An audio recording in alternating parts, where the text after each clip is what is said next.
సభాపతి కూడా చెప్తా ఉన్నారు, మీరు చూసారు. అయినపాత్రుడు గారు చెప్తా ఉంటే ఎన్టీ రామారావు గారు పార్టీ పెట్టినప్పుడు ఇంత మెజారిటీలు రాలేదు, అప్పుడు కూడా మాకు 3,000 4,000 వచ్చినాయి. కానీ ఈ రోజున చూస్తే ఒక్కొక్కరికి 30,000 40 70 90 అసలు ఊహించని మెజారిటీ. ఒక ఎంపీకి వస్తే ఇలాంటి మెజారిటీస్, అలాంటి మెజారిటీలతోటి కొట్టారంటే ఇది జనసేన తాలూకు బలం ఎంత మీకు బలంగా ఓట్ టర్న్ అయిందో మనందరికీ తెలుస్తూ ఉంటుంది. ఇది మనం నిజంగా చాలా ఆనందపడాల్సింది, మనం గర్వించాలి. అట్ ది సేమ్ టైం చాలా బాధ్యతగా కూడా దీన్ని ముందుకు తీసుకెళ్ళాలి. అలా ఇంకా నాకు మన నాయకులందరికీ కూడా నా విన్నపం,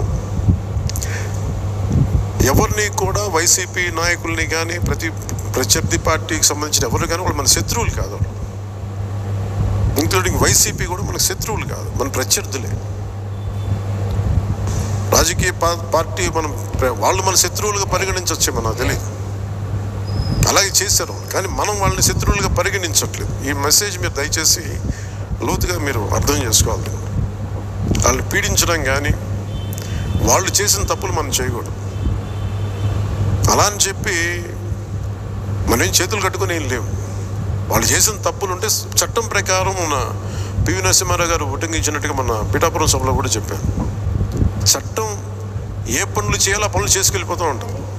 కానీ కక్ష సాధింపుగా కూర్చోబెట్టి వాళ్ళని వేధించడం కానీ, సామాజిక మాధ్యమాల్లో నిందించడం కానీ,